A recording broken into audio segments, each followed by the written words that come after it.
lekker. Nieuw gaan we maken.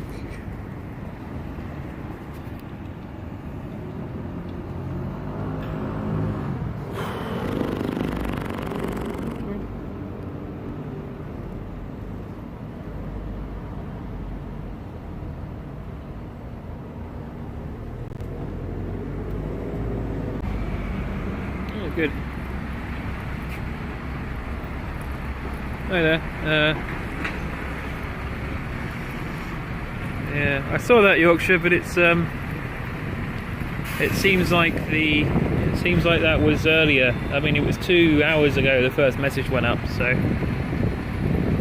thinking it's probably.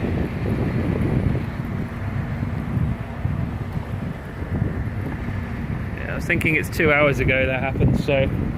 Unlikely to see much, but I thought I'd go for a walk for a while and see what's around here tonight.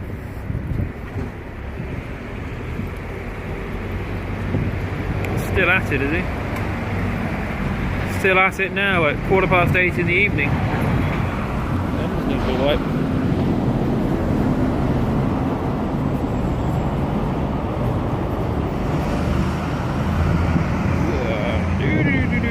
Rotate that camera.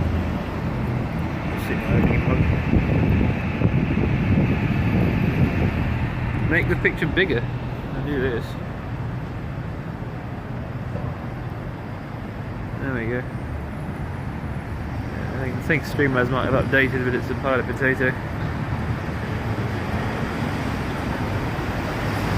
Okay.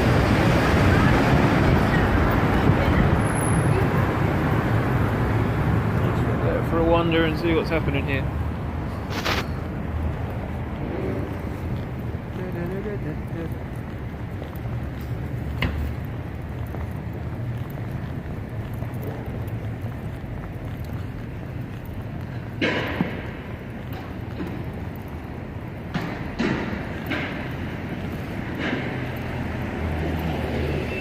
Having this Holborn viaduct here, going down towards Blackfriars.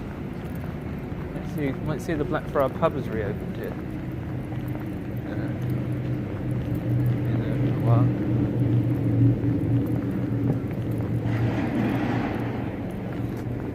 He's just having his snuff then.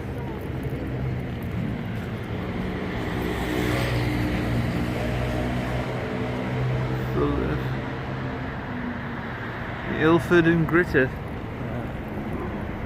Yeah, it's a bit colder here today. Got a ding in Ilford.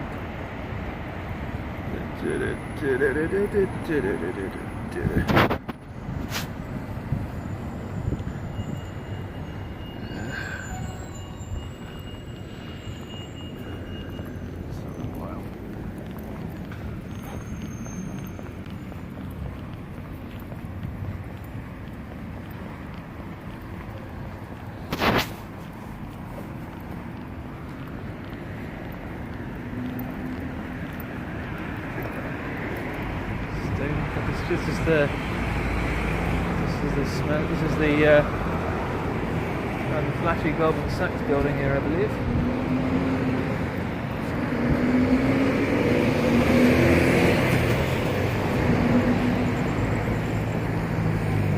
Nexus. Apologise for any inconvenience caused during these construction works.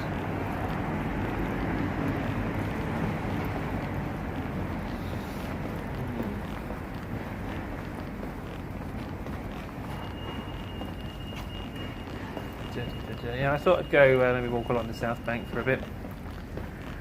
See if anything's popping there. Take in the city a bit.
Have a beer, I can maybe have at the river. Nice bottle of beer.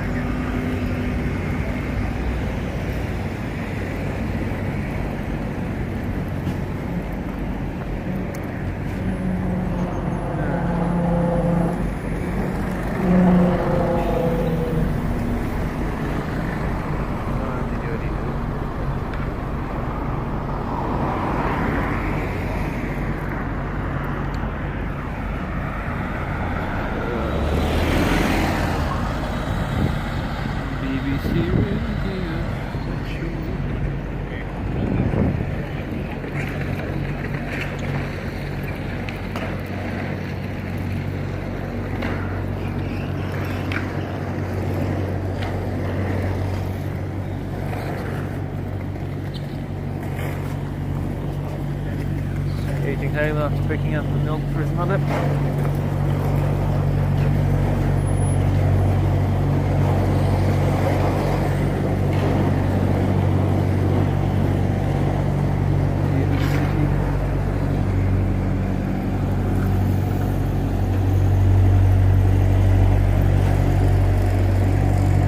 Rise in its times.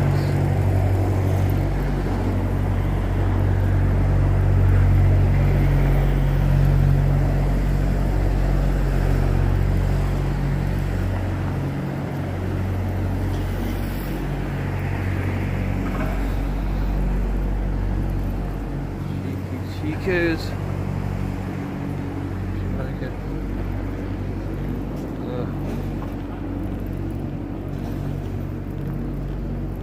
There you go. This is just a little past 8 or something.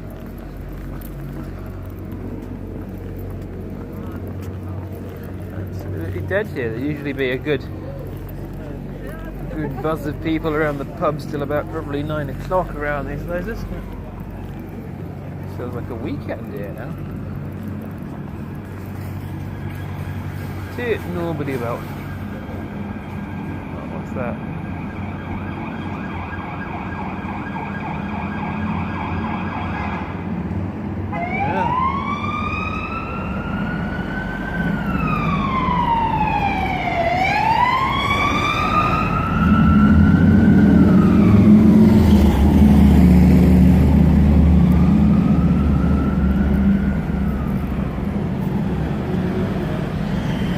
Tesco Express, when your life's in a mess, it'll make you smile.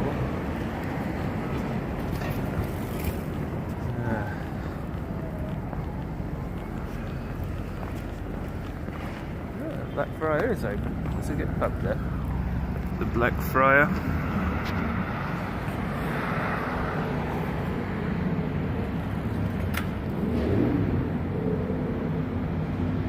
Go to the BBC. You really want me to go to the BBC? I suppose I can do. I don't think I'll see anything though. and you'll get phone in a pocket bicycle stream for half an hour. When I go there, it's where else? Chancery Lane, Oxford Circus Tube. I go get a hire bike and a ride down there from, I think there's one on the right down here. Yeah, maybe. You want me to go to the BBC?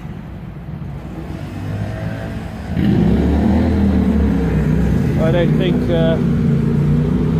so I think I'm likely to see absolutely nothing, and you're going to send me on a wild goose chase. If you have evidence to the contrary, please post a link in the chat. But yeah, I'm highly thinking you're going to send me on a wild goose chase through the streets of London. Not really going the direction I want to go.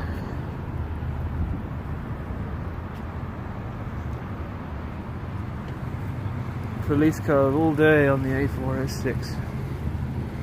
A beautiful road. The North Circular East Side is.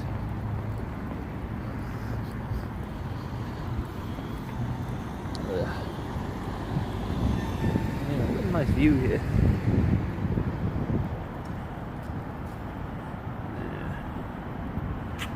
Blackfriars pub, yeah. I haven't had a beer there in a while, but I have one in my pocket, so I'm not too tempted to go in and buy one.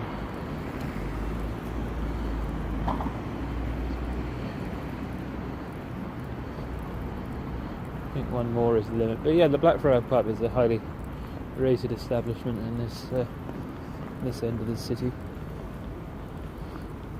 Poking around where the windows are.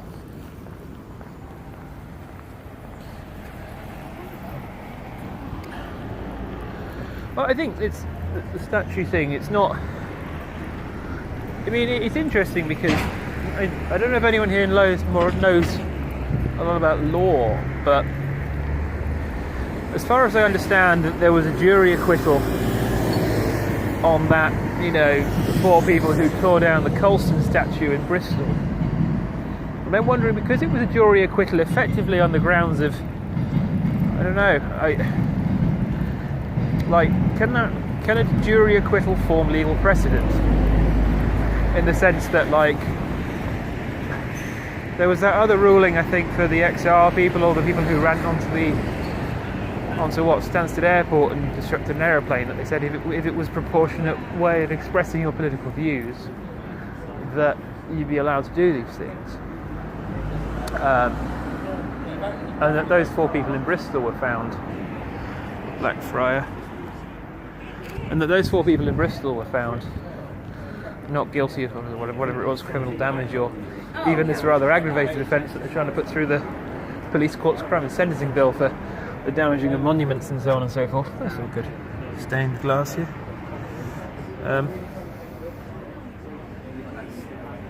That's nice.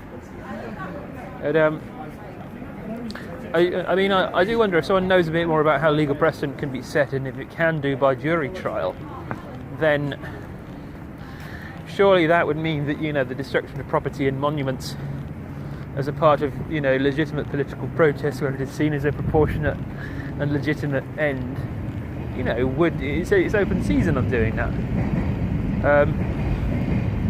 So it'll be interesting just to see what happens, but I think that this fellow probably thinks that it's you know, the damaging of property in that sense for political protest is fair game.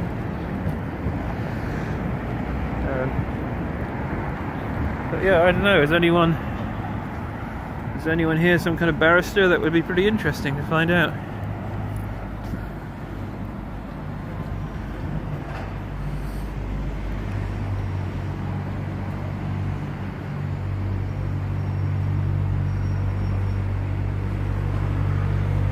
Well, I think it's used for the child there, but it's the history of the man who sculpted it, though. It's known to be, you know, yeah, it wasn't. I think it wasn't the form of the statue, but it was about the man who made it or sculpted it in the first place.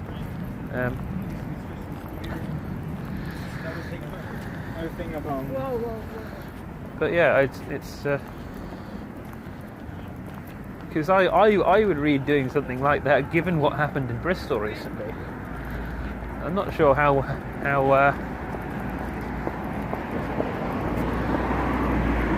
I'm not sure if that thing went to court that he couldn't necessarily be tried by.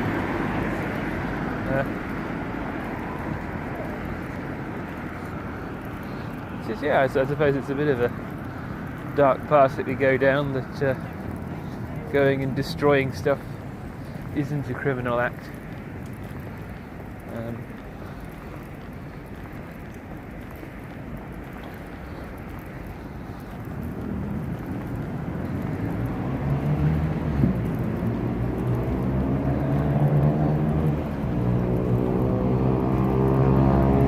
What's happening here?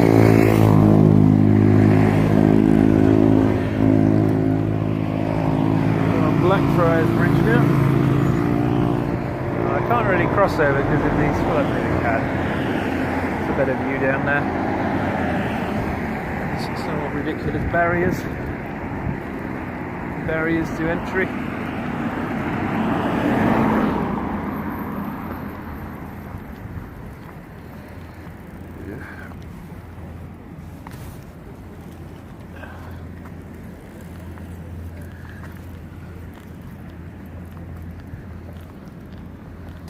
This is what we have here.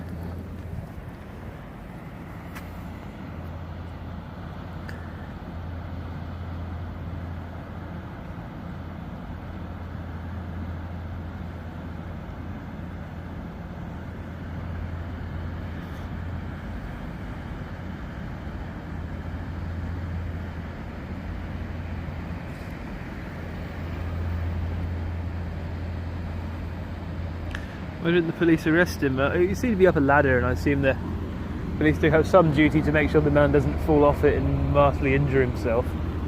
So I suppose they just wait there until he wants to come down.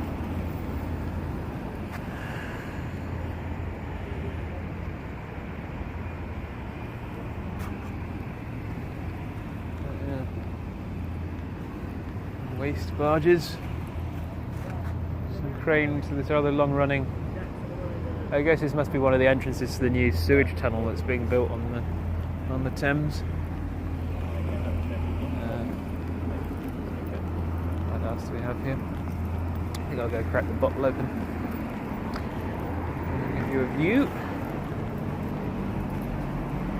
Went today for an urging of ice beer. Let's pop the opener out.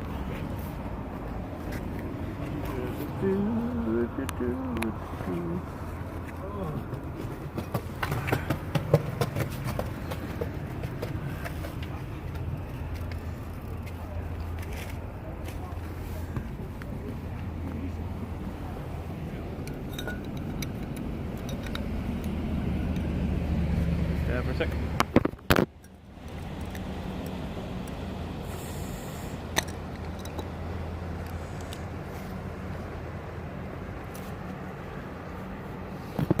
And we're good again.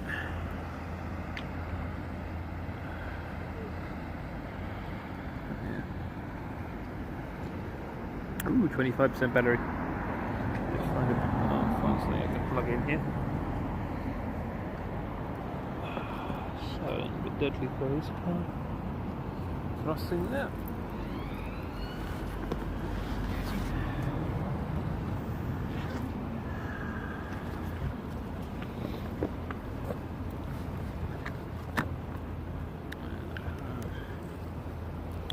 Bars on the charging pack.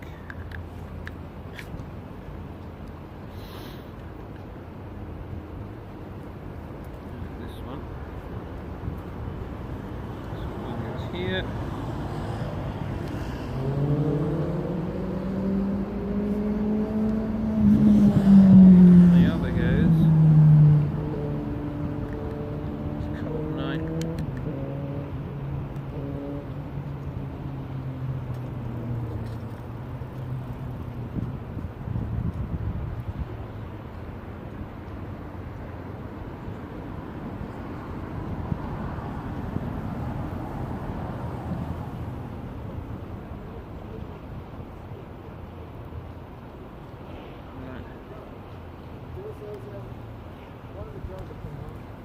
zam.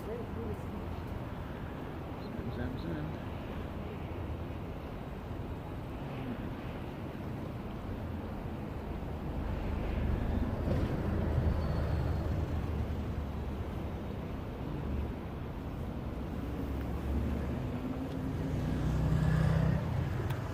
Man, thank you, man. Can't afford to take it. Like the suffrage city, man. Can't afford to take it. Like the suffrage city, it's alright.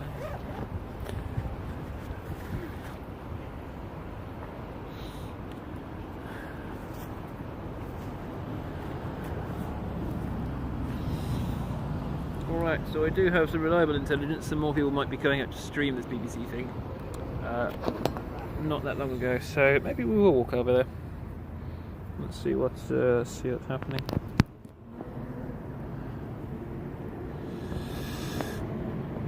Alright. Go for a stroll.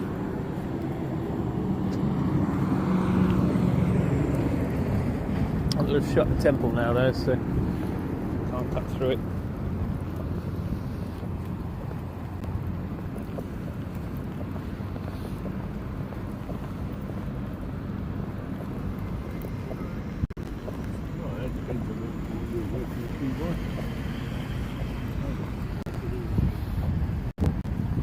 Yeah, the architectural lighting on the Thames is nice.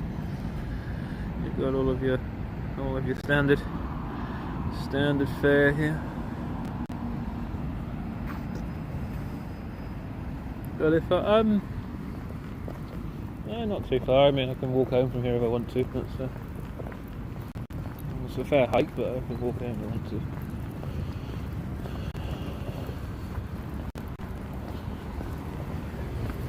I don't know.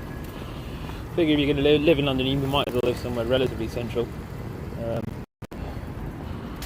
So, put the stuff kind of on your doorstep. Otherwise, you might as well live 50 miles away. Or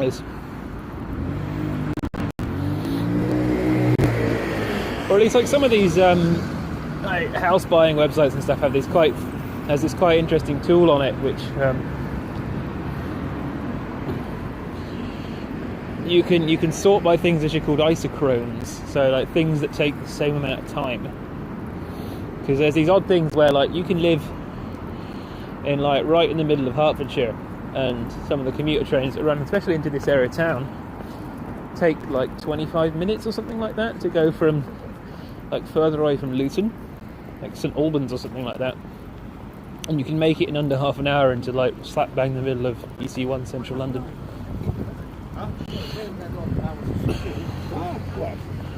Whereas a 30-minute bus or a 30-minute tube, well, a 30-minute bus may only be 3 miles or something like that. It's insane sometimes what some distances mean in times compared to others when you have a straight clear run.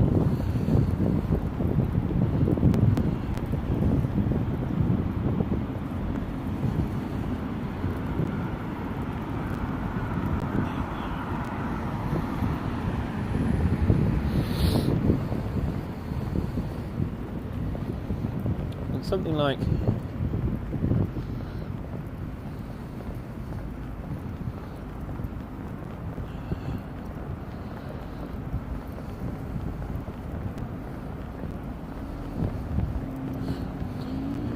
just getting around this city, you have no real... I mean, driving is never really a particularly quick thing.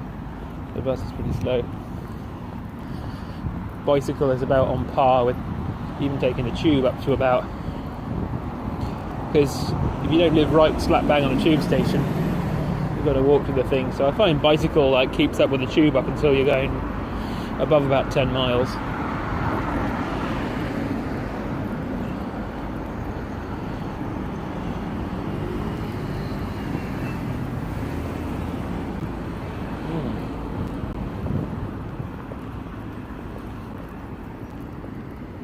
I think I've got to find a hire bike soon.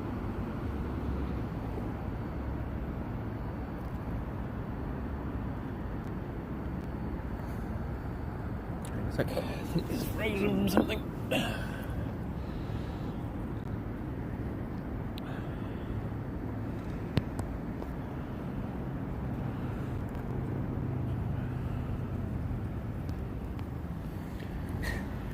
was on again. Yeah. So I think I don't mind the train sometimes. It's just depends which one you ride. I did actually, when I went up to Scotland the other week, we got the seat on the sleeper train on the way up, which basically meant just being fairly uncomfortable for a whole night. Some good honks there. Yeah, you can get these there's sleeper trains, but you can get seats on the way, which I think for £45 on the way up you get an 11-hour overnight journey, which is, if you're tall the seats aren't particularly comfortable, but if you're kind of shortish you can just about get by. And on the way back it seemed like all the tickets for the there's one train a day that runs from Inverness in the Highlands direct to London, and you can get that. So we had a 7.5 hour, I think it was on the way back we did a 7.5 hour day train to get back. But you could get that for on the first class for £50, and the second class was the standard was 46 or 48. I think you realise if you can ride first class on the train without it costing you a king's ransom, it's quite a nice thing to do. As you get they gave you a hot breakfast and as much tea and coffee and biscuits as you wanted. Because we were on from the morning from 10 till 6 p.m. or something. You kind of basically get all your meals on the thing. It's found it actually extremely good value for money doing that. You got all your meals, and they kind of said once you get to Edinburgh we can give you some beer as well. So yeah, you definitely were kind of fed and watered for the whole day on that one. It's one of those long train journeys that makes the ticket kind of worth it.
El otro fue el primer lugar que vi.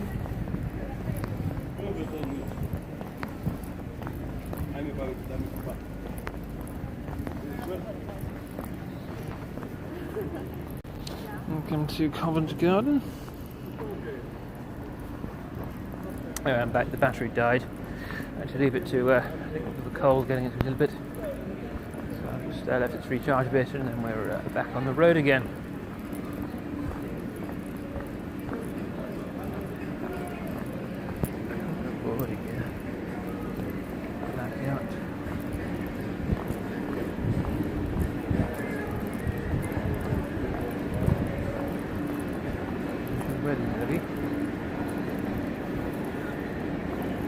Frozen, the West End musical, Covent Garden Market.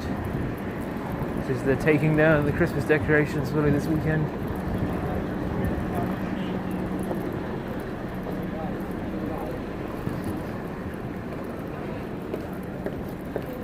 Consumerarium.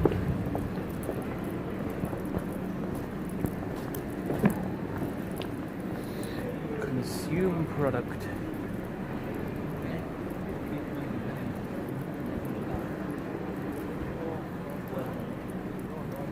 Exclusive gift.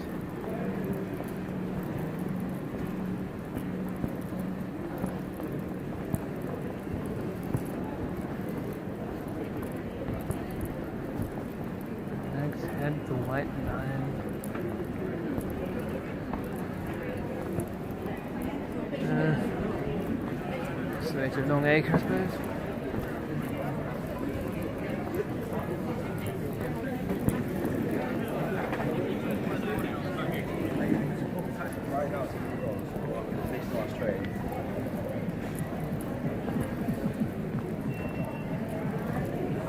Log.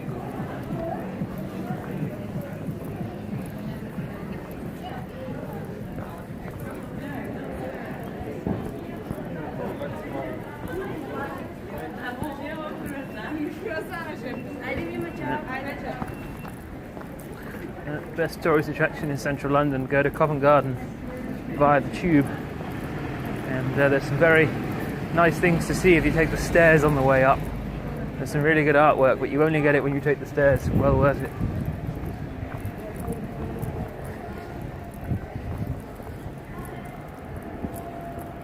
They're not very many.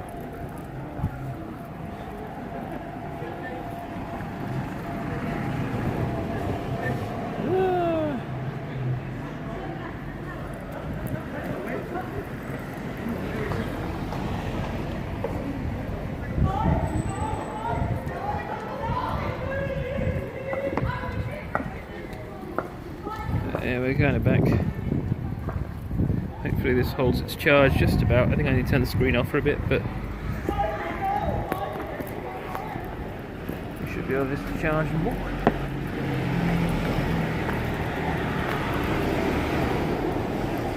Give comfort, feel joy. Yeah, walking towards the BBC now. A little birdie told me it was still going on.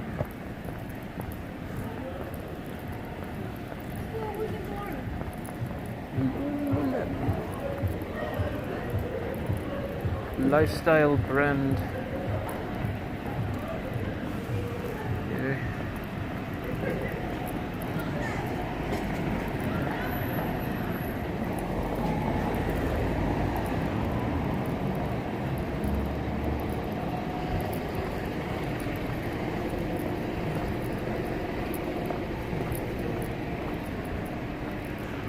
Oh, what? The only fun thing, the bloody map shop on here is gone now, is it? My goodness. Owned by Picton Private Equity. Yeah, it was like the only mildly interesting shop that wasn't a fuck off chain basically. Here was this Stamford map shop. It's a good source of Christmas presents there for many years, but alas, no more.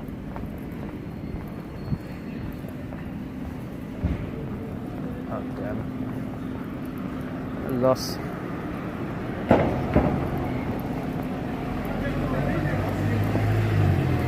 Let's have another cafe concerto here.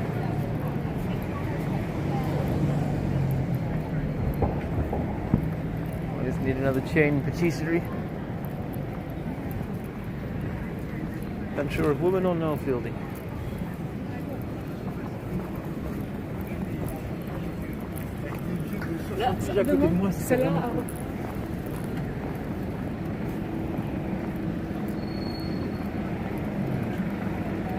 Choir of Man.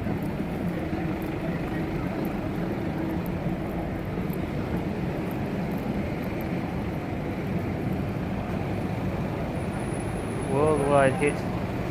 Reinventions of Katy Perry, Fun, Adele, Avicii, Eagle Eye Cherry, Sia, and many more.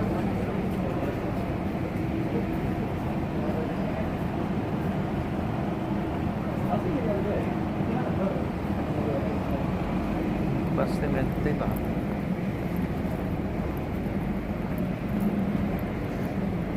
BF Chang's Asian table. BF Skinner's behaviorism. PP Arnold's Rhythm and Blues records.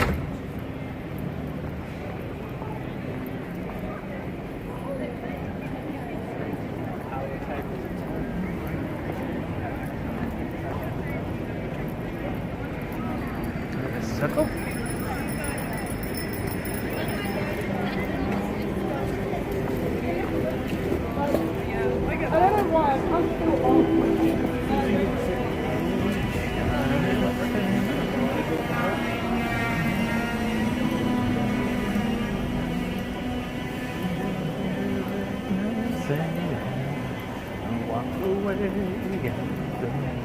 away in Chinatown.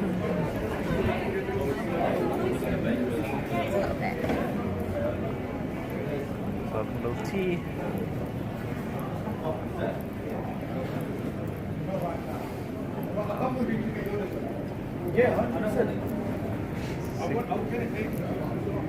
Sick brother.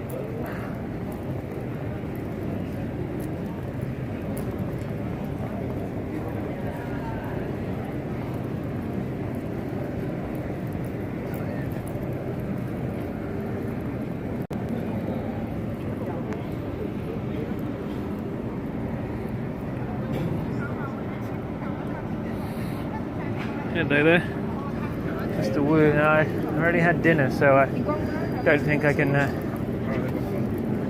patronise Mr. Wu this evening. Extend my patronage, patronise. One of those two.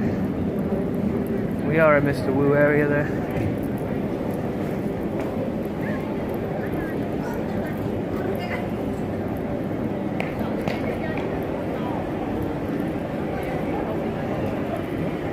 Dim sum handmade all day Asian fusion.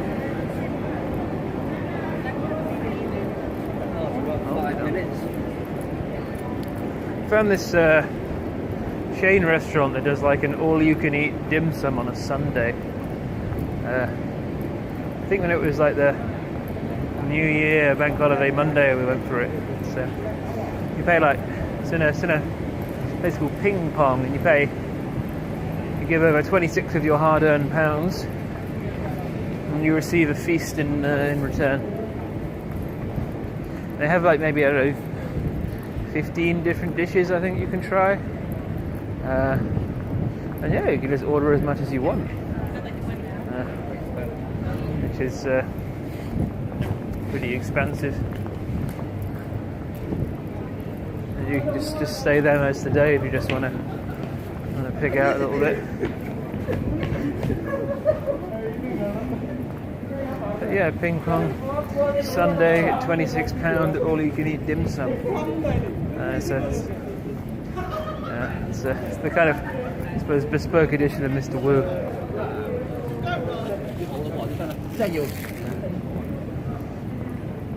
Two bouncers at the O'Neills. Live music. The alternative to Mr. Wu, the slightly upgraded to go to 1K, isn't it? So, cash only, no credit cards, no checks. There we go.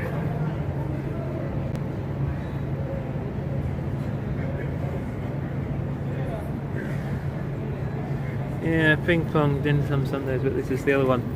I think this is the 1K, which is the like. And known for abrupt quick service, this place. Yeah, free Chinese tea, no service charge, cash only. Bargain.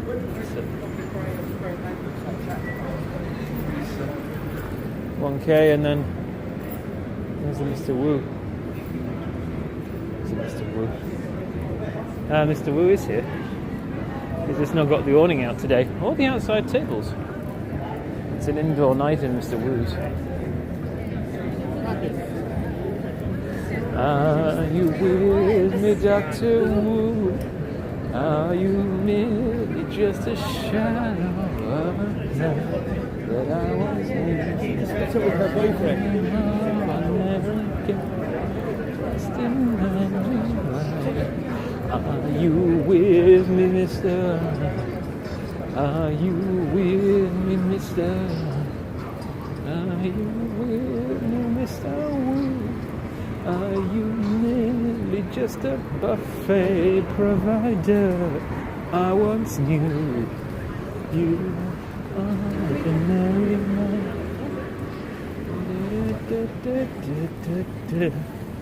And Miserable. And you hear the people sing. Really? Not a lot of singing happening now.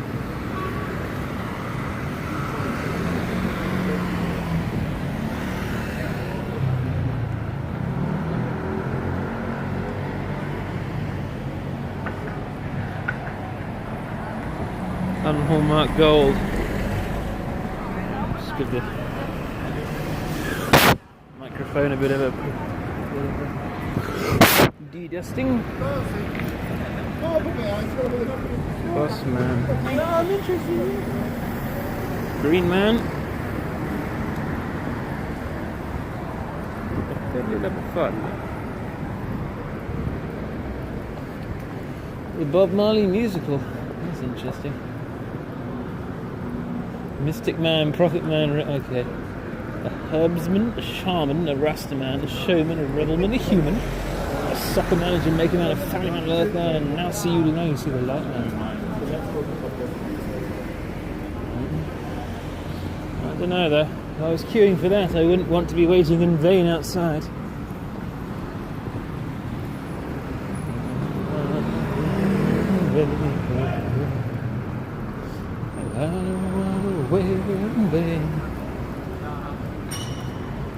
Dive inside his new Crystal Maze live experience. I think this includes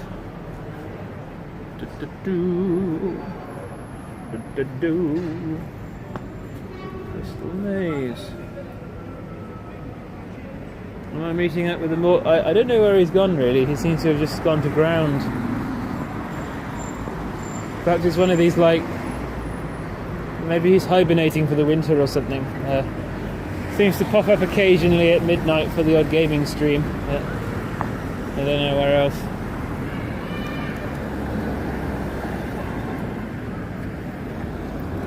It's kind of like a... Yeah, I think he's just going through a period of hibernation at the moment. I'm sure he'll come out again when the leaves get back on the trees again in spring.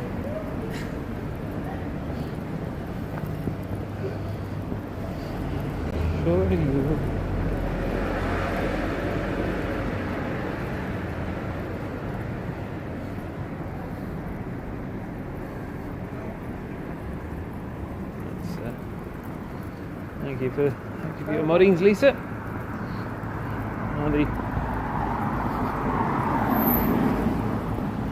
Really appreciate it. This is like a car park in here. I think this is big enough to put a car in this lift. Huh. Yeah, still, it's like double action opening doors, and it's a really big lift. So I think we can come in and drive into this thing. It's huge. Yeah, it's definitely a lift for a car. Nice. But like today.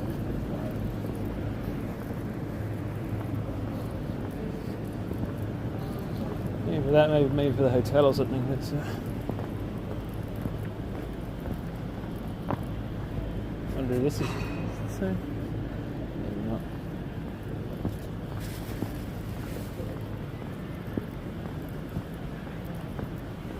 Oh, Leftwoods Market.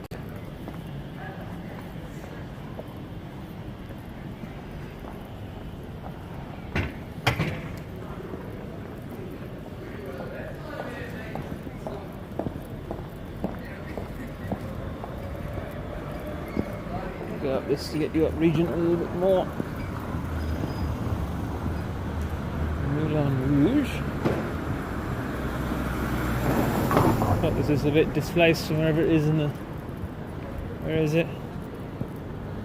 Belleville or something like that in Paris, isn't it? Can't remember the number of the arrondissement, but it's somewhere around. I remember walking past it once when I went to like a random trip in Paris years ago. I went up to that. It was tremendously picturesque. Went up to that little hilly bit, Montmartre, where the Sacré-Cœur.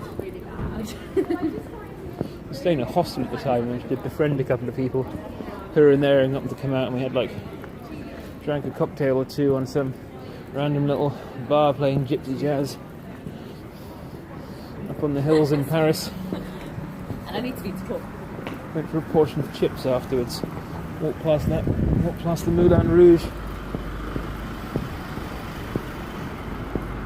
That was a fun evening.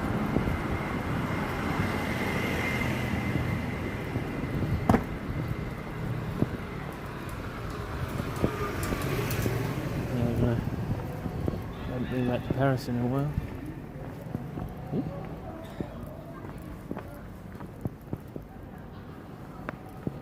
This is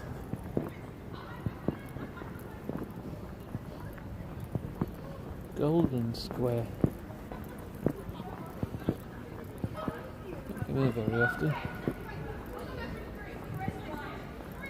I have been, because this is the one with like random table tennis tables in it. Another Simmons bar.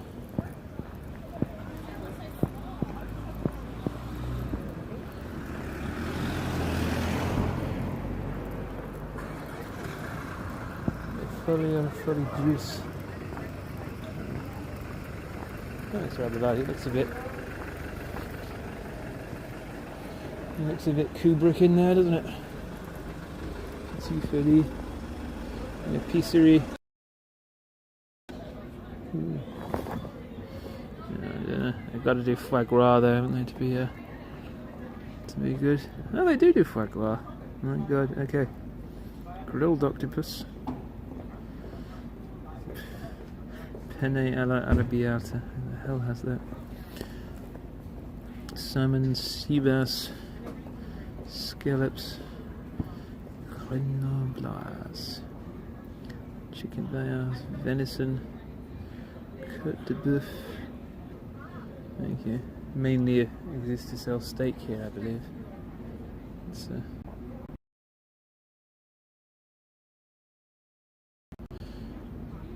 probably wouldn't get much change out of 150 quid by the time you have for two people if you had drinks on there. That looks nice. Not that full.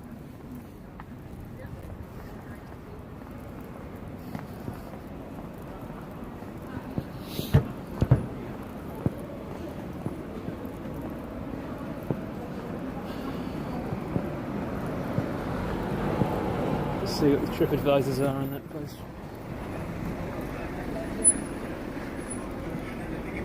Well, we'll find out. We'll find out in a minute, won't we? But sight is just thin. Only one small little morsel of food. Stuffed.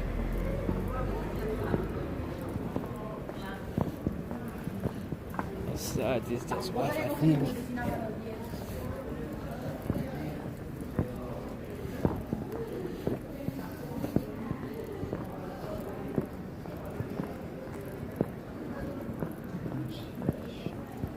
G-Shock.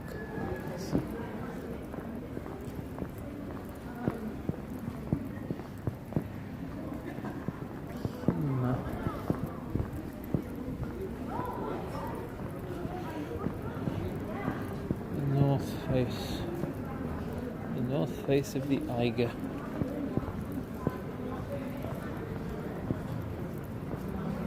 Nobody's child.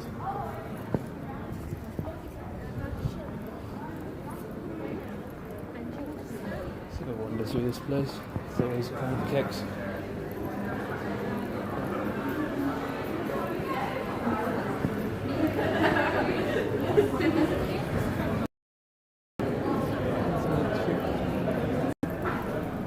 Please smile at strangers.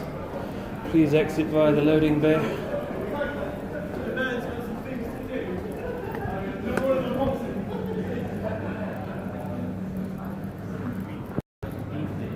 I believe. Salad. Had created item.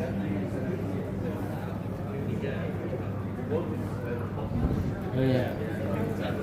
I think I ate in one of those before somewhere else in London. I achingly hit those things.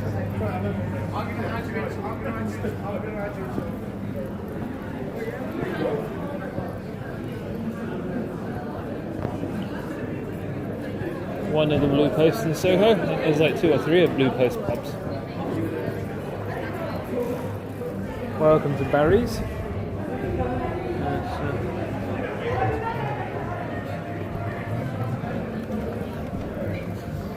Bazzers. Nothing but Blues Bar. Nudishoom here.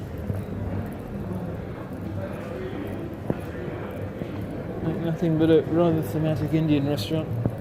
But the food's actually dead good in the Dijume place. It's one chain restaurant that seems to have got there.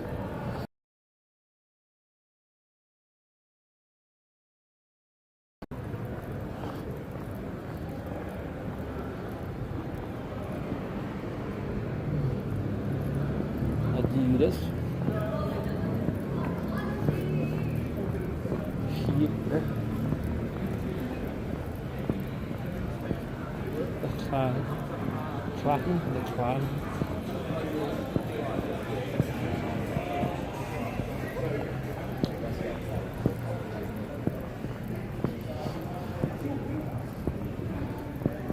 Good. Appreciate the pub playing George Michael's Freedom loudly while the children have to go to school masked.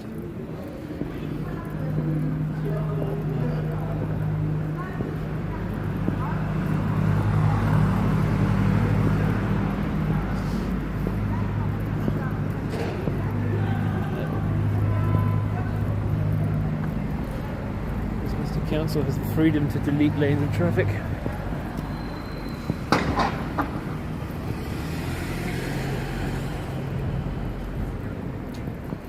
BBC's just up this street a few minutes. Just at the top end of where Regent Street meets Oxford Street, just up here, opposite the circus. The Mandalorian.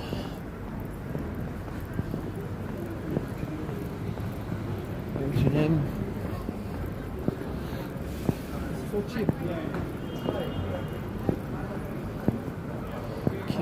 Some more. Please don't kill the geese.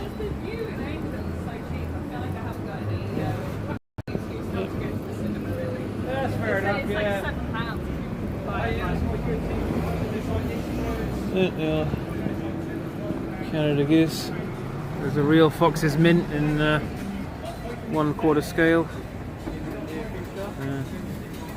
and some backing papers. Cold drinks, interesting art.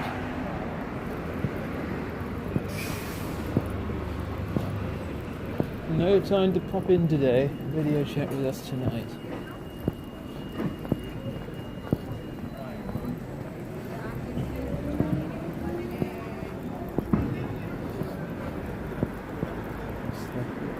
Expensive slabs of chocolate shop.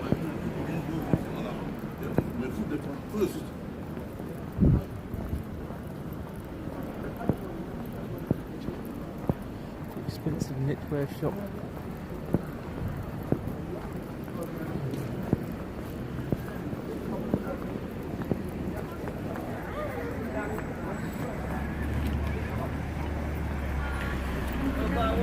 All for people eating duck. I suppose it's just. I get the animal thing, but it's, I'm against cruelty to animals. It's part of life, and you got to respect all life. Like, hacking things apart for your own short-term gain isn't very nice. You got to be we have this world, we share it with other people, we share it with other animals. Like, if you eat one, you got to respect it.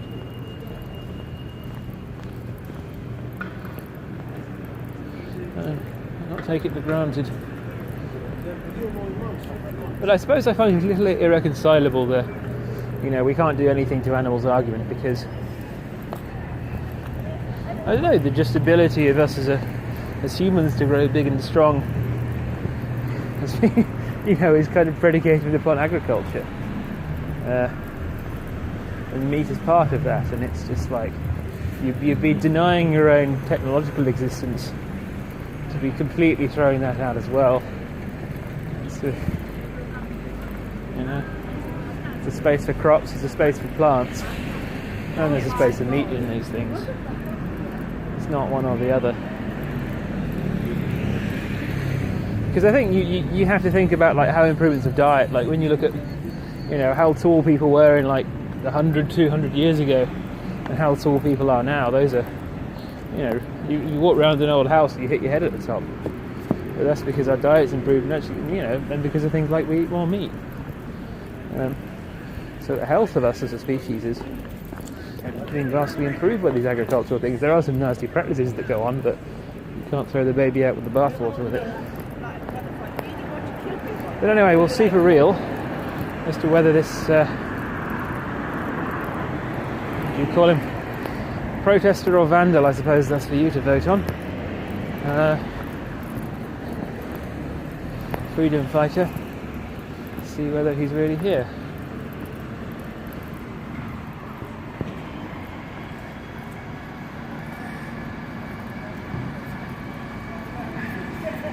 The farmers that run you off your prime pasture at 10:30 p.m.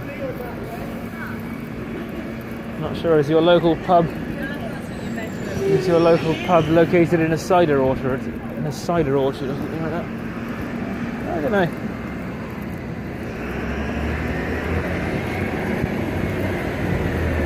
Because it's simply like, you know, the technological world that we experience now probably couldn't exist if there were only 100 million people on the world. There simply wouldn't be enough engineers, scientists, and all the other professions necessary to sustain a society that gives us all the stuff that we have now. And that size of the society is predicated on being able to make enough food for everyone, and that's what industrialised agriculture allows. I just think if you get rid of one, you get rid of the other. Because there's this whole thing of like, what do you call it? Post-60s green revolution, the idea you can use chemical fertilizers and stuff. That's like, you know, it's ostensibly technology that's allowed the human race to grow a lot. But yeah, okay, you can see the statue is no longer enladdered.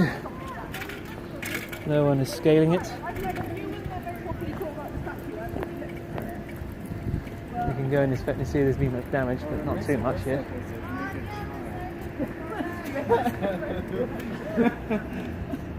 If you try to topple it. Yeah, you can. Recognise they're so different.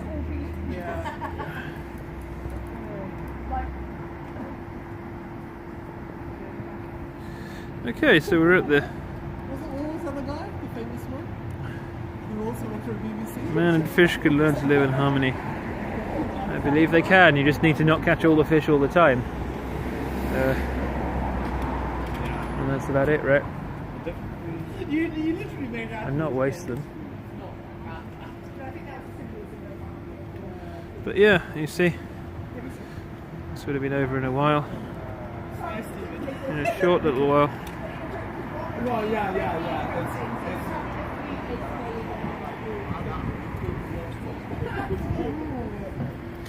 The barbecue.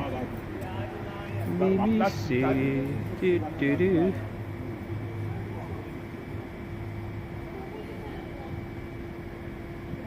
Lots of people eating ducks. Just salad. Oh, salad's not bad.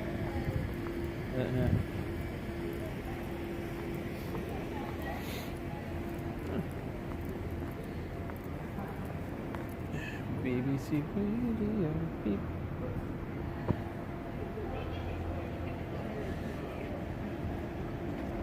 Zoom in on it, elbow cough. I don't think it's. I'll have a look, but I don't think there's too much damage on this thing. There's an ambulance here. You kind of knock one of the feet off a little bit, looks to me. And yeah, I'm sure that. What's this? There's a load of crap on the floor here. It looks like someone's vomited or something. I'm not getting the smell of it though, but maybe there's a bit of. I don't know. It's definitely a bit of whatever this is. Well, I think there's a bit of stone on the ground. There's a bit of the statue there.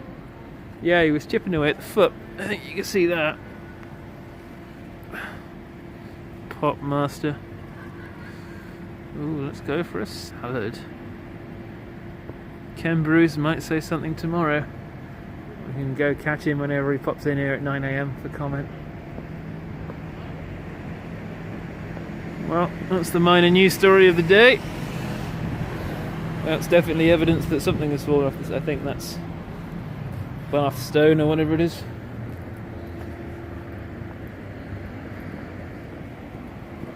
Oh well, minorly amusing.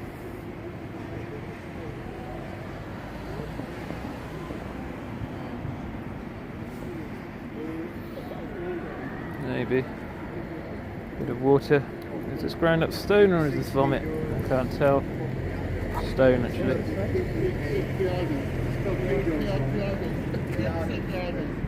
What's the bit?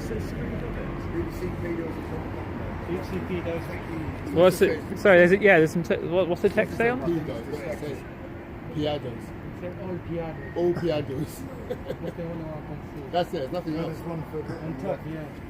Yeah, there's some minor epithet there. That's it. Ladder. Yeah, the ladder. Yeah. That's it. Yeah. Is it like a lattice thing you're just hanging on to? Wait, where the little globe Yeah. is a ledge there. Yeah. Very precarious. It is. I don't know how he did that. Alright. So, like, how was this person brought down? Was he did he just come down of his own, or did someone? Fire brigade on a crane. The fire brigade picked him out of a crane. I see. Like, was he what, arrested and taken away, or? I mean, because I wonder, because of this court case that came around the other week in Bristol, where, like, obviously the people who did this, they were acquitted for it. I wonder how, like, I wonder if he can plead the same defence for it. 75-year-old mate. So Yeah. it's 1937 that got built. Yeah. So and it's a listed building. So even if the BBC wanted to do something, it's heritage, isn't it? They can't touch it. Yeah. Yeah, it is. Well, so what's this, a grade 2 or a grade 1, this one? Grade 1. Interesting. Anyway, sounds like a spectacle earlier. Have a good evening. Well, there you have it. He was picked up by a cherry picker by the fire brigade.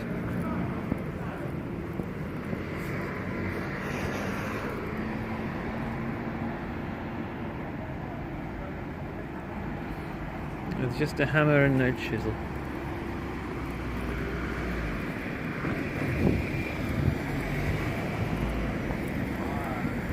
Treehouse Hotels. Not lying. Good shit. Yeah, stop that. Don't blame me. Blame me for California.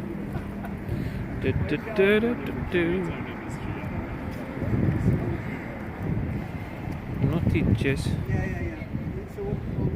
Okay, let's see what's happening. South Africa, they're from one. I read it in a magazine. There's no travel. And they're talking about, this is obviously published before Omicron. They're talking about going to South Africa.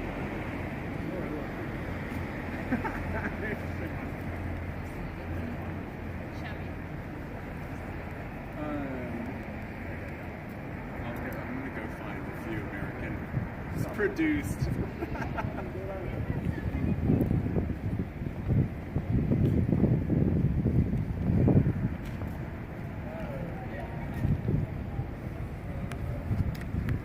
Alright, so we're now at Shapes at the Langham this evening.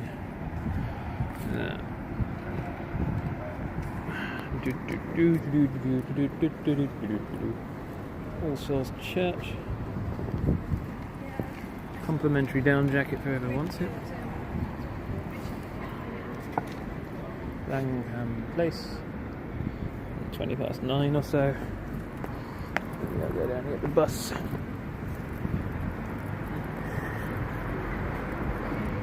Parking restrictions apply.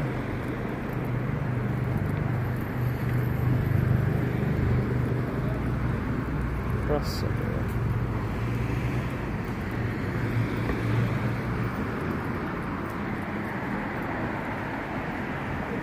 Pizzeria.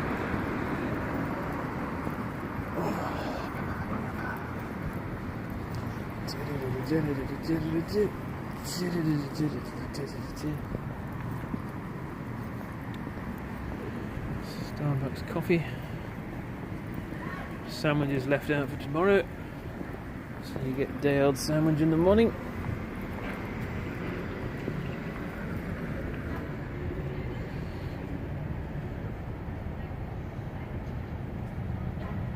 (9:37 p.m). All right, that's the real time.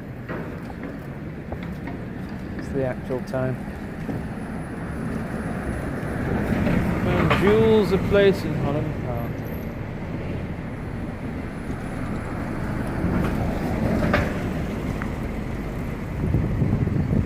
Oh, ho, ho, ho, ho. Lloyd's Bank is now closed. You may not deposit your pennies in here.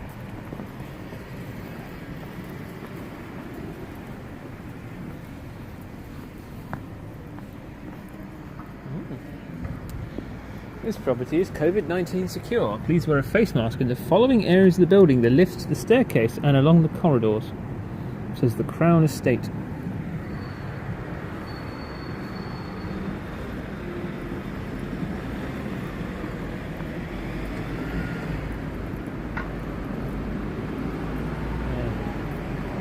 University of Westminster, formerly the Polytechnic.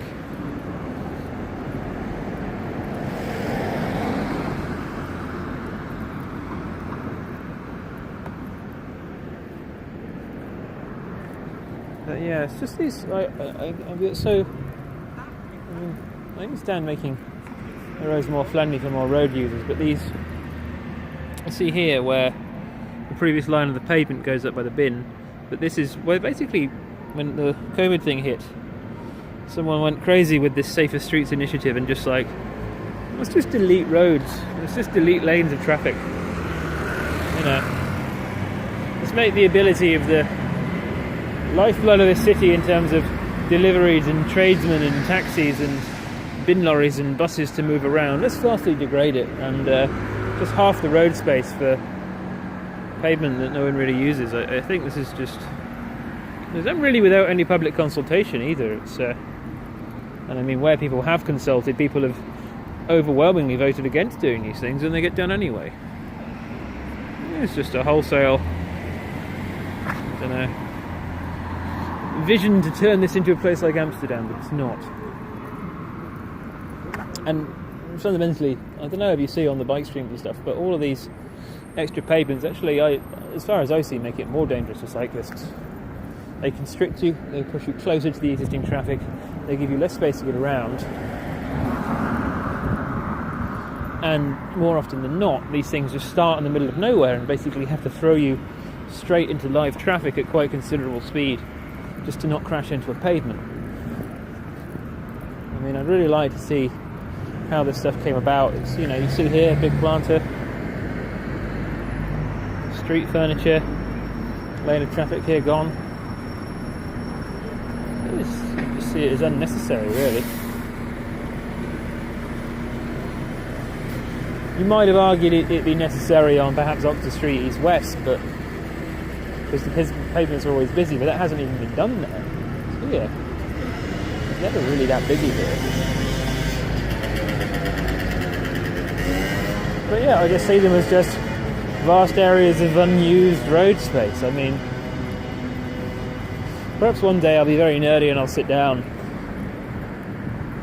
you know, and you'll count how many people actually walk on these things in a day. I bet you it's not very much. It's not very much.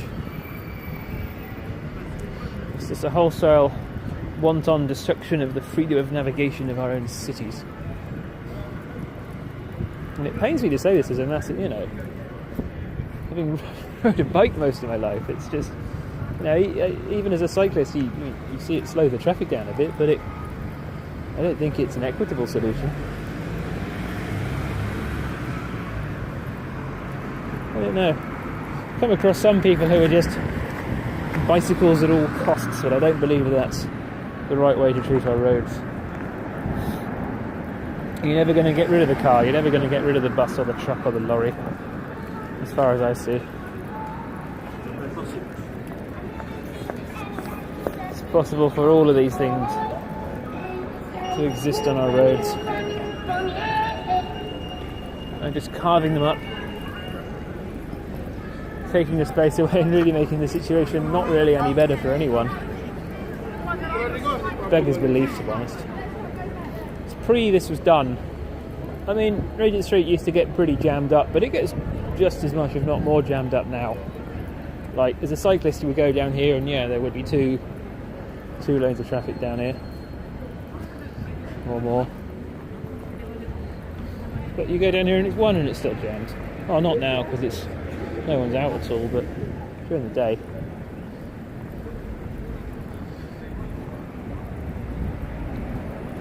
I don't know. I have a real, there's some.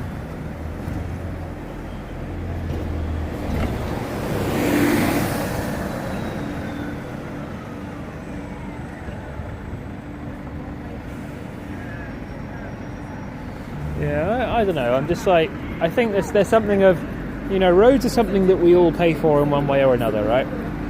As a cyclist, you always rebut the driver saying you don't pay road tax by saying that was a tax abolished in 1937. No one pays road tax, you pay an emissions-based charge for your car. But what it really means is that, we all pay for the roads. We all use them. And that these groups should be treated fairly and equitably. I think trying to discriminate against one road user or the other isn't right. And I don't think the balance has been got right here. I think it's taken away a bit too much from driving. And I think fundamentally for the roads that the driver that you pay for, you should be able to drive down them. Maybe in a restricted manner, but you should nonetheless. And you see like a large reorganisation of vast parts of this city where like you can't take a private motor car, down large swathes of this place at all. And I think that's really wrong. We're all in this together, whether you like everyone or not. And I think deleting your freedom to navigate it, even at a rather reduced speed, denying it at all, save perhaps pedestrianising a few places that are very busy pedestrian centres. I think outside of that, it's really bad form to do it.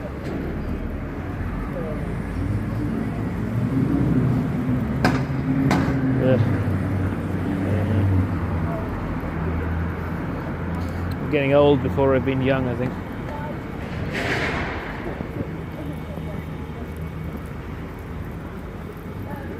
Let's see, this is an extra. I suppose what you see here is like this is an extra part of pavement, which is it's reduced one left turning lane here. But in terms of adding extra space for other people to use the road, it hasn't, because these two large planters are here. You see, I mean, yeah, I think Oxford, Cambridge, Birmingham. I went to Bristol recently, and it's just like it's become bad, and I think it will get worse next year. There's some legislative changes that are happening, I believe. So, if you take this deletion, right, it's got one piece of road here, but like I can't walk from one end to the other of that. I can scarcely use the pavement. I can use the crossing which is there, but I'd have to do that now. And all I see is these just massive planters and barriers which are there, and a sign for roadworks to say go left, and a barrier. But this is kind of an unusable stretch as a pedestrian. I'd be relishing my extra 8 feet of pavement space, but it doesn't really do me any good use here. I still have to cross at the crossing. Like, if you didn't, you put a zebra crossing here. It just seems absolutely ridiculous to me.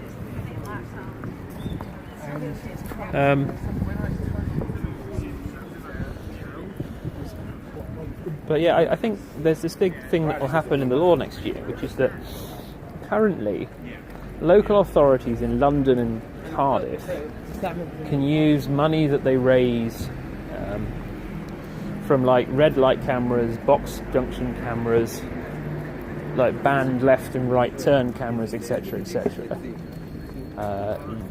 Only in London, I think Cardiff, can you use that for just general council funding. But from next year, from this year, I think, at some point that will change. And I think that same power extends to the entire country. So I think you're going to see a vast amount of safer streets, traffic calming kind of schemes to go on in various councils because they want to raise money for things. But the way they're inevitably going to run is that a load of cameras will be put up. They'll hire companies to put people watching these cameras all day, and these companies will be incentivized to issue as many fines as they can. Not necessarily to improve the flow of traffic in places, but as a way of, what's that, Goodhart's law or something. You think the more fines we issue, the safer the roads are, so we'll just keep issuing more and more and more fines, even though it doesn't make the roads any safer. We'll end up in that kind of place again.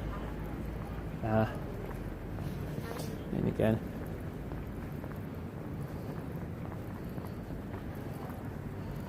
I'm of the exception. I think all these banned turns and stuff don't, especially banned left turns. I don't really think that they make very much difference to road safety at all.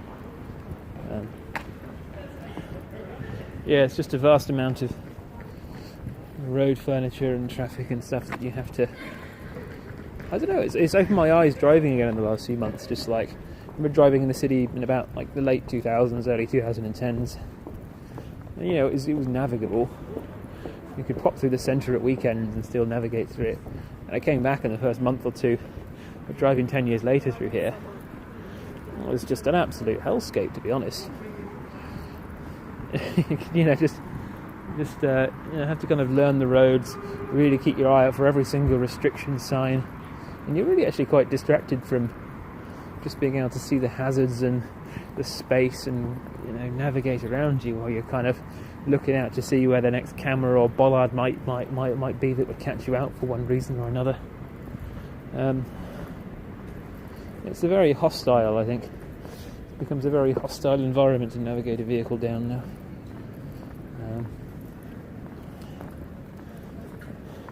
I'm not sure whether you can prove deliberate hostility to it, but I don't know. You drive down some roads and they have these bus lanes that start on the left, but essentially you'll drive 100 yards in a bus lane and the sign will say it's 24 hours a day, and then go over a junction, and then the next section of it will say that it runs maybe 4 or 5 hours a day, and then it'll stop, and then it'll go back to 24 hours, and it'll stop-start, and there's one bus lane down the same road, but it will change its restrictions multiple times down there, and I can't see that there's any great reason for that other than to confuse the person who's driving down it. Either have it one way or the other. If you have it changing multiple times for arbitrary lengths of sections, I can only see that's the thing to confuse people who don't drive around this place very often and know the roads off by heart.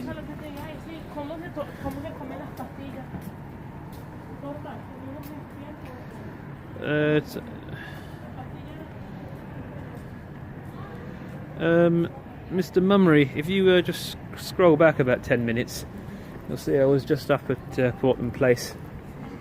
He was unceremoniously taken away by a cherry picker by the fire brigade a few hours ago, as the security there said. So managed to chip away the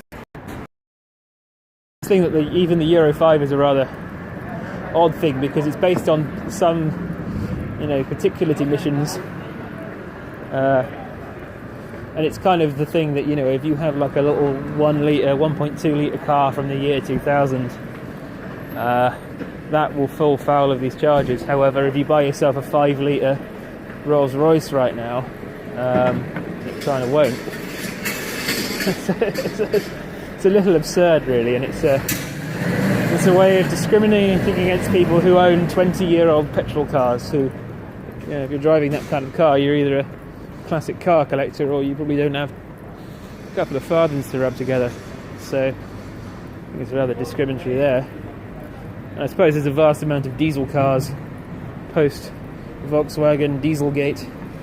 Anything, what was it, pre-2015 is basically screwed. But yeah, I don't like this stuff. It's just says to a reasonable person, get out the cities.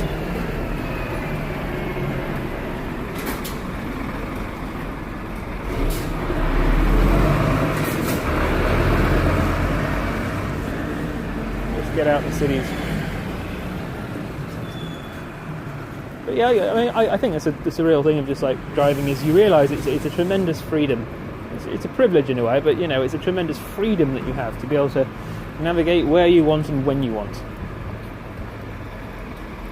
and that's in a way, it's a real symbol of. It's a real symbol of, I think, modern, of the West in the 20th century, I suppose. It's the emblem of the freedom that espouses. It's got to be taken away.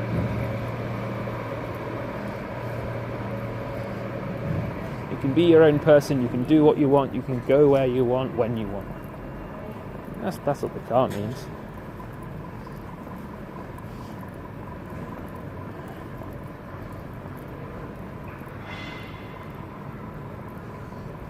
The car almost in a way is, it is the capitalistic free West. I don't know. Maybe we're post-Cold War, it doesn't matter anymore, but that's what it stands for. It's the same way as, it has the same almost symbology as a, mid-19th, late 19th century cowboy or something like that. I suppose that's why people buy Ford F-150s and stuff in America, but, has the same sense of rugged independence to it.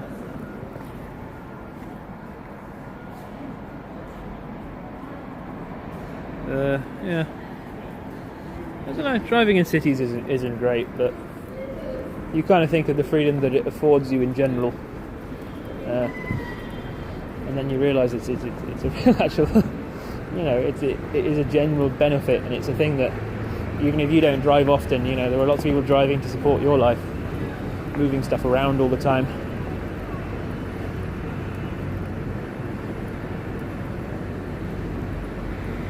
It's one of the things that our modern world runs off,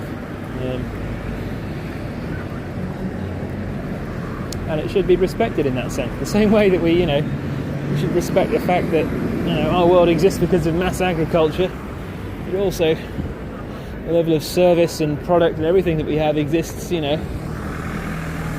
because of mass transportation too. It's one of these very human effects we put on the planet. We've technologically innovated to the point that it's genuinely improved many of our lives. We shouldn't throw it all out.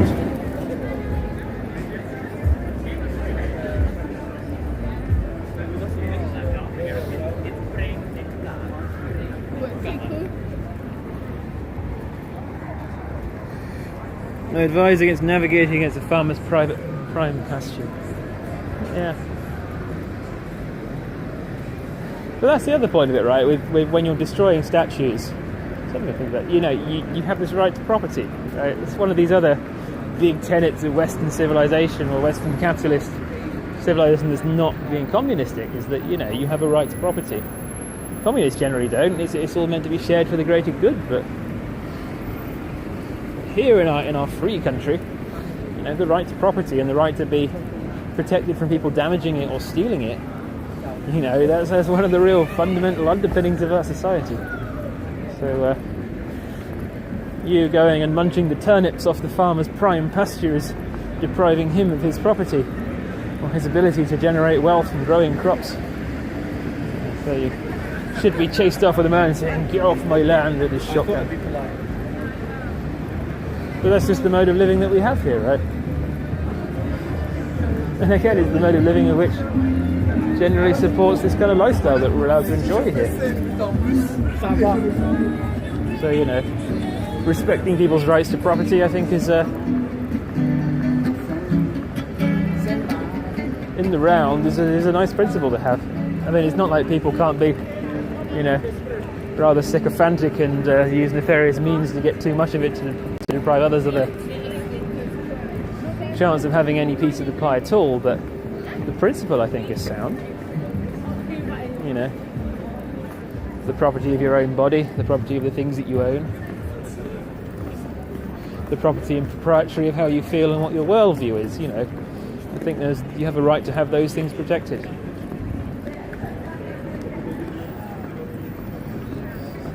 Whether it's your PlayStation or whether it's your philosophy, those things are your own property, and you have the right of those things to be protected.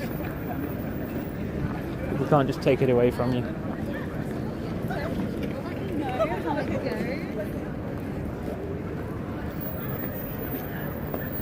Properly procured property must be protected.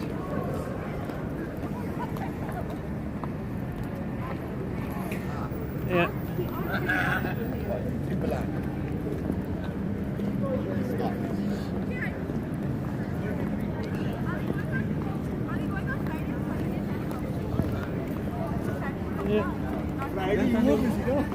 Because you would maybe have a point if Raleigh still made their bicycles in Nottingham in this thing, but they didn't. They moved to Taiwan or China like 20 years ago, right?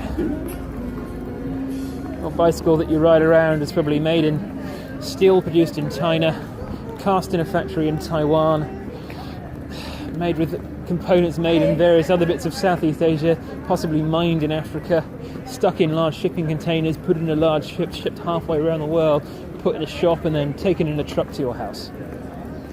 That's the world we live in, and that's the reality of it. And it's just like, I have to appreciate that our standard of living is down to those things.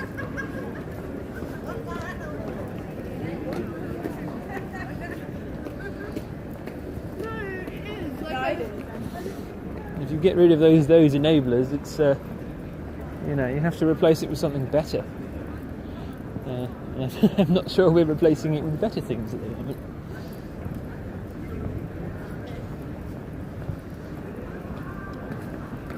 I mean, I still think that like electric cars, give them a few years, I think they'll be, She said words. electric cars could become pretty good in a few years. Like,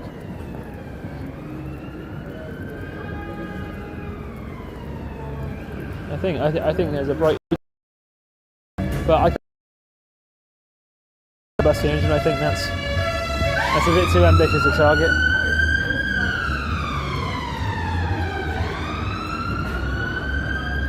And I don't know if anyone knows any more about this book, but I suppose when you look at pollution and particulate matter, especially from like things like cars and stuff driving around, a lot of the crap that comes out is also just like your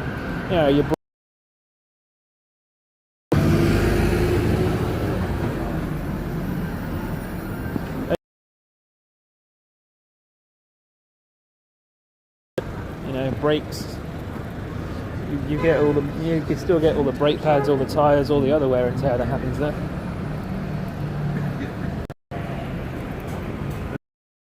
It's the same as what we've done in these pollutants and gases.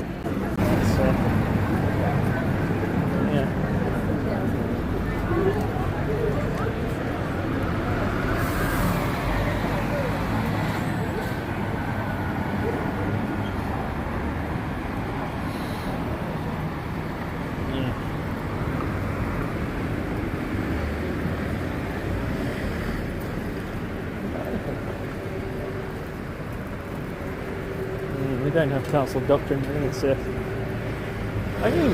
I suppose the way that the British, what you would say, criminal and statutory law is written is that defending yourself or appearing to take steps to defend yourself is basically a strictly illegal act.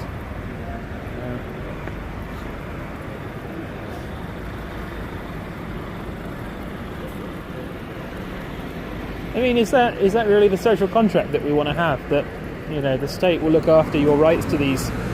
Your state will look after your right to autonomy, your own philosophy, your protection of beliefs, your protection of property. But what you have to give the state in return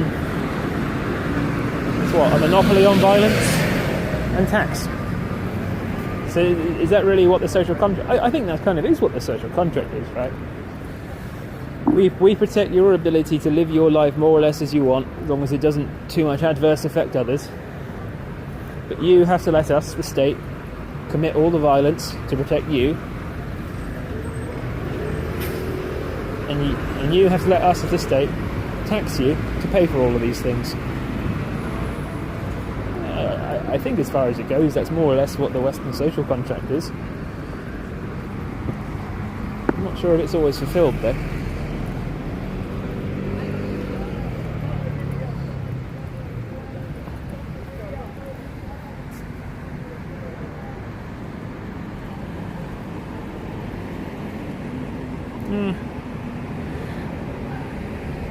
But I think that the point of trespassing on someone's land isn't necessarily destroying or depriving them of property.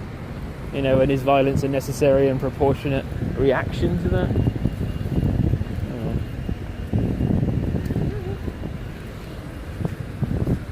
I don't know.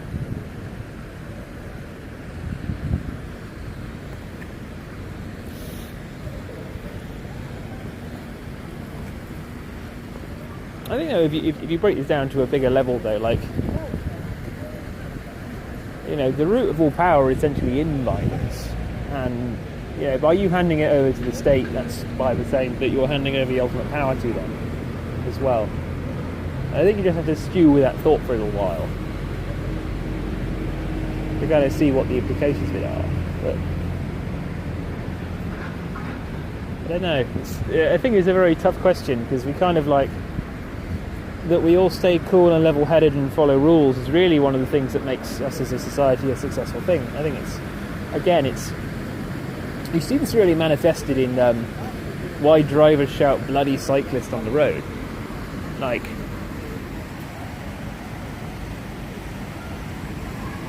why drivers shout bloody cyclist on the road? I don't think it's because cyclists are genuinely a danger very much. You know, that's just a person riding 10 kilograms of bicycle, so there's scarcely 100 kilograms moving at 20 miles an hour. There's not that much momentum there.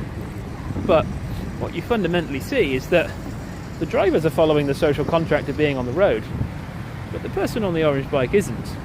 Right?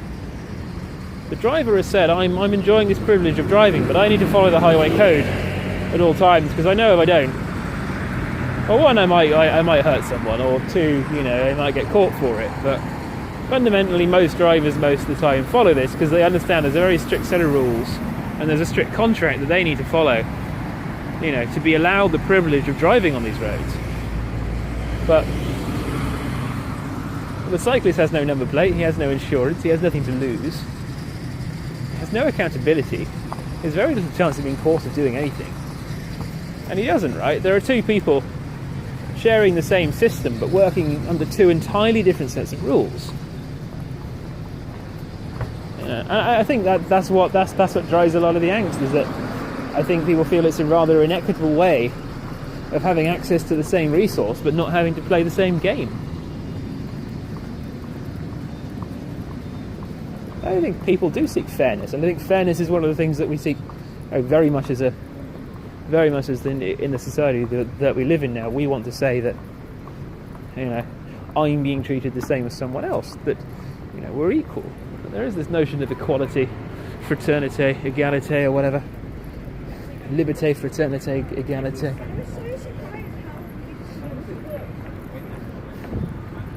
And this is, I say, like, and I completely understand the notions that, you know, cyclists should have, you know, helmets and tax and insurance and so on and so forth. It's because basically everyone else that drives has to, and there should be some level of equivalence to it.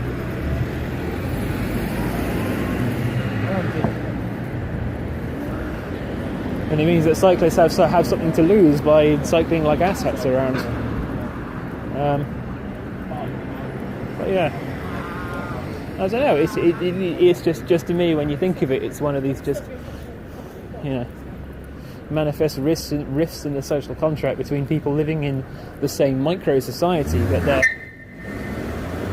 in the same micro society, but they're not playing by the same rules.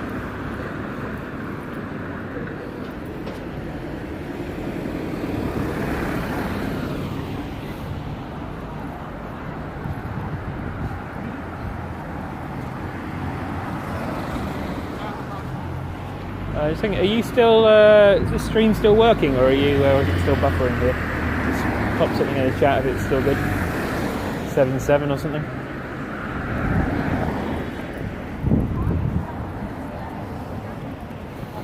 Helmets are too distracting. But I think, you know, it's one of these things that I think is the government almost, you realise that getting people cycling is just a good thing in a way, because, you know, for all the... And yeah, I still think encouraging people to cycle is a good thing. And you would say even ethically the balance of would you like to relax the rules slightly to encourage people to cycle a bit more, I'd say slightly is, you know, it's probably an allowance you can make. Because there was this big thing where in Australia they basically made it a legal requirement for people to like wear helmets on a bike, and then the amount of people riding bikes just dropped off a cliff. But I think secondly that cycling is a thing which where possible should just be people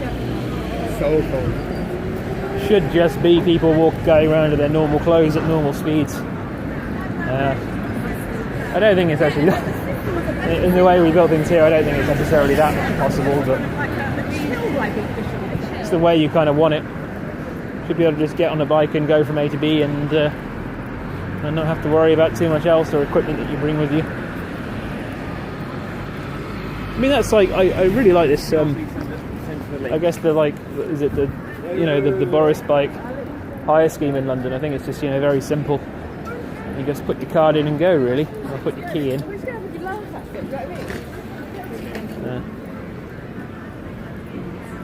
Those kind of schemes, I think, allow people to, and encourage people to cycle in a fairly hands-off manner. But it's,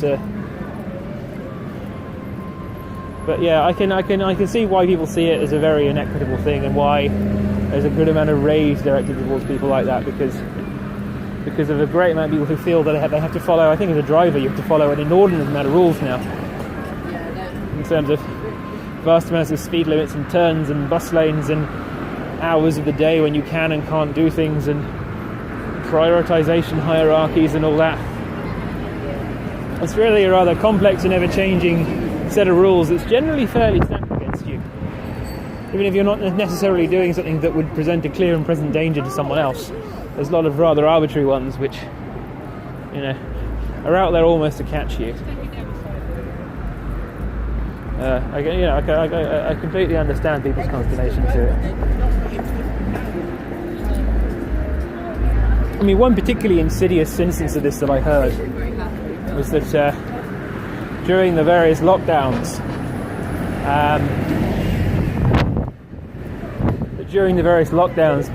police would occasionally stop vehicles and ask them, where they're going and what they're doing, and that for most people in their own car, they don't necessarily buy business insurance for their own driving. And if people say, well, I'm working, when they're driving, just to say they were going to work or doing something as one of those listed excuses, the police would then surmise, well, they're working, then they'd check the insurance on the car, and then they'd say, well, you're driving without business insurance, so we'll now take your car off you, give you 6 points or whatever, fine you a load of money, 6 or 9 points of driving without insurance. And then basically get you for driving without insurance. And there were a few occasions of that happening, which I thought was particularly insidious and almost Kafkaesque. It's just hunting for something until they have something on you.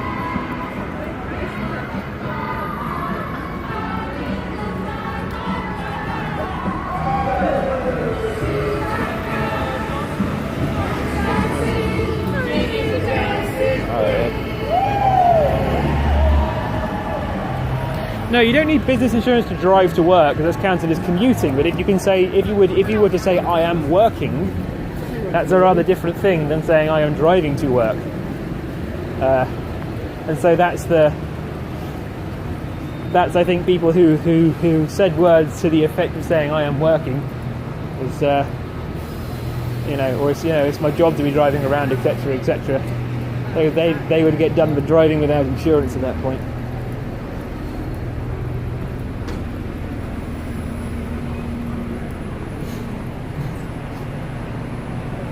Yeah, I think basically it was buying the nan shopping. That's I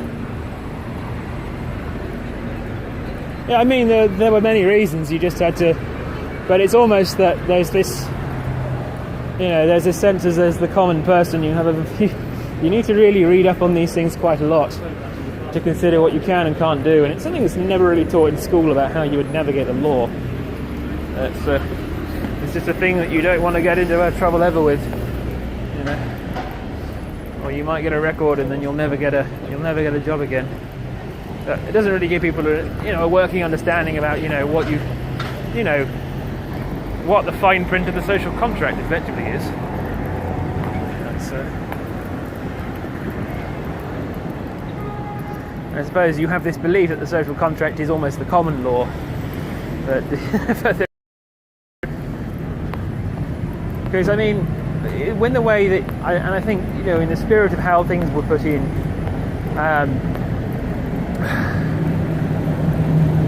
but if you really read the way that a lot of these regulations were put in during the lockdowns last year, it would say make it a crime for someone to not put up a QR code in their shop, or it would actually be technically a crime for someone to, you know, not allow you to sign your name on a track and trace with a pen and paper, or something that wasn't a smartphone. Effectively, they've controlled tremendously small minutiae of doing things, and then decided to put them on the, you know, law books of criminal law. And I think always when you do that, you're making a very big step to say, I am defining this behaviour to be a crime in this society.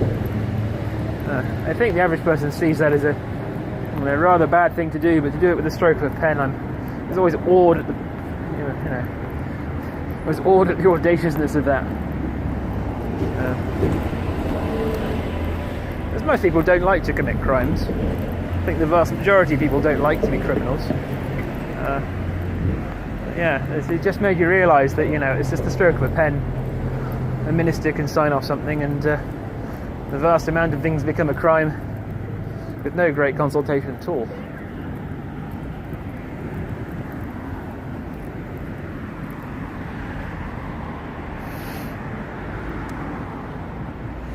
Yeah, I think, yeah, it's the whole thing with the face mask thing. It's a rather flimsy law, but you have to know about it. Otherwise, because yeah, essentially it makes not wearing a piece of cloth on your face a crime. You know, that's what it is. If you don't wear a piece of cloth in a certain place at a certain time, you're a criminal. That's what we're saying to people, you know. Silver Sturgeon.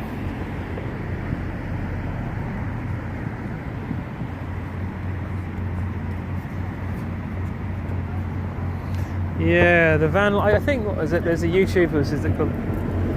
Is it Black Belt Barrister or something? He was going over the. He was going over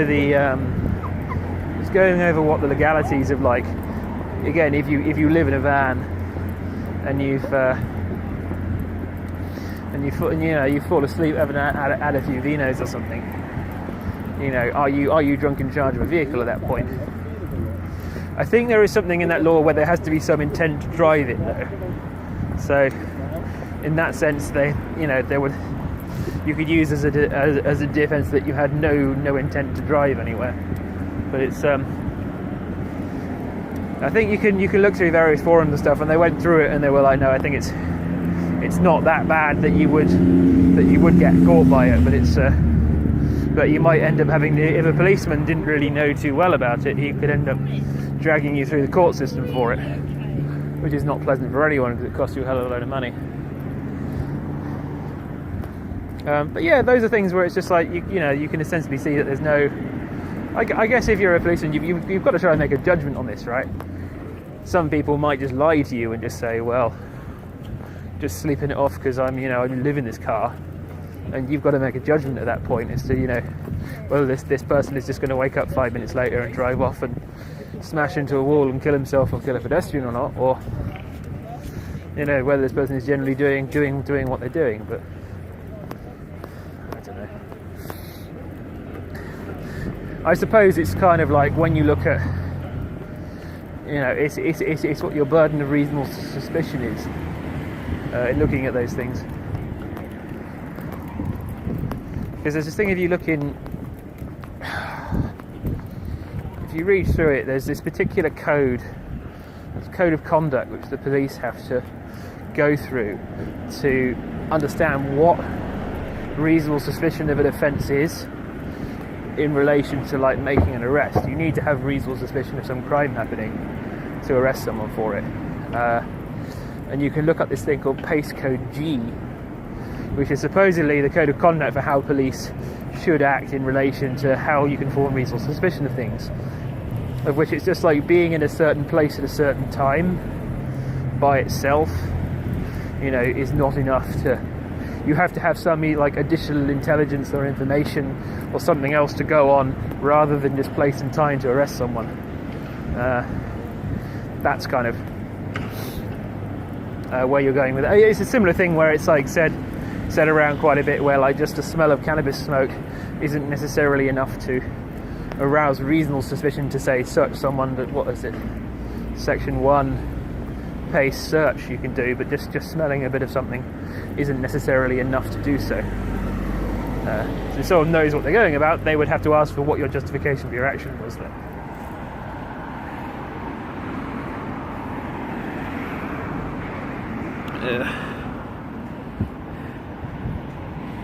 Ooh.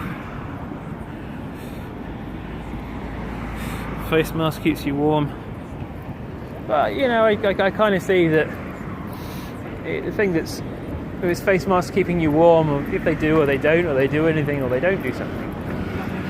Yeah, the real key point with this is that I think at that point the evidentiary basis for those things doing anything in such a way that law was written, saying that, you know, you have to stand on your head when you know, for 5 minutes every hour when you go outside, you know, to reduce the amount of breathing and particles that you put into the atmosphere to reduce the threat of infecting someone. Just think, you know, I think the evidentiary basis for, you know, doing handstands or, you know,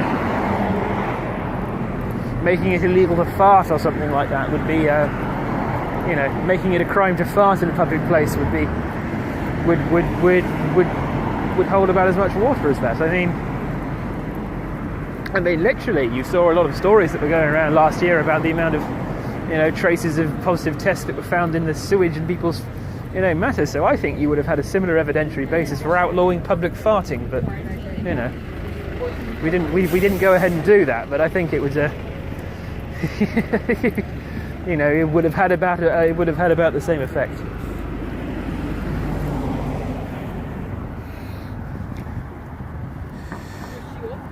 Yeah.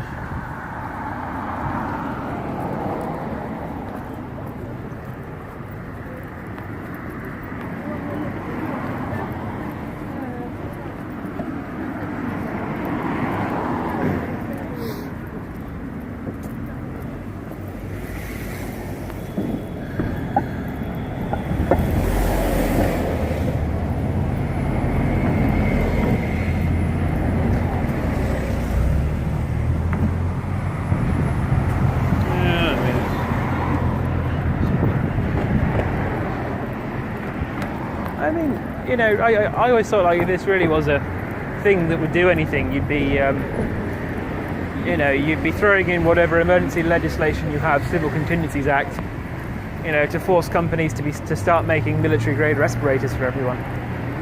That, you know, you'd have half a chance of doing something at that point, but it wasn't really.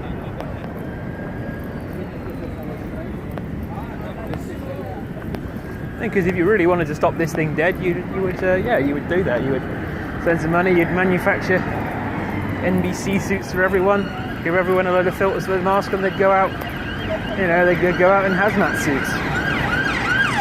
But it's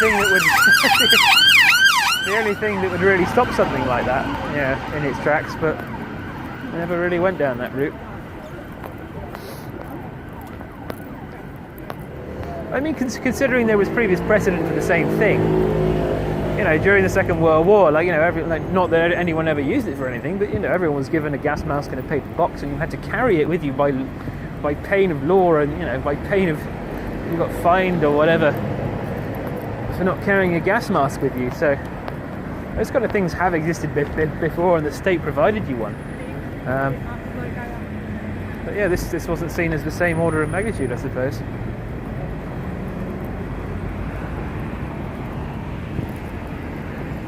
We're at Waterloo.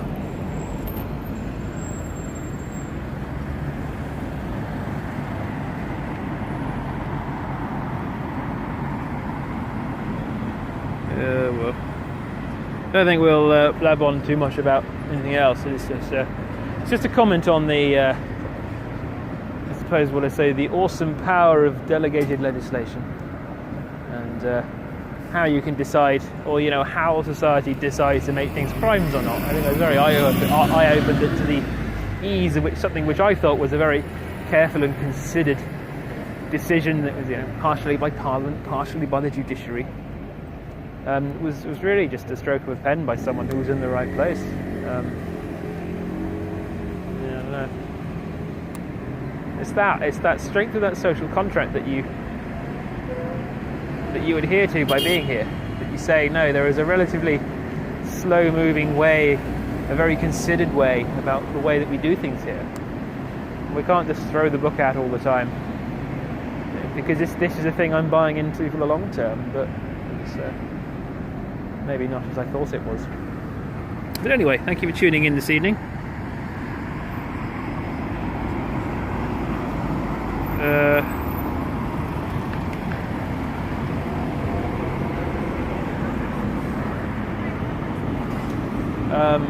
But anyway, thank you for tuning in this evening. I think I'll leave it in a small village in Belgium, and yeah, I think this is a good place to sign off. And I hope you all have a good evening. I hope you've been informed about the minor damage that was caused to the statue at the BBC, and that these prognostications were not too boring. But anyway, thank you very much, and have a good week.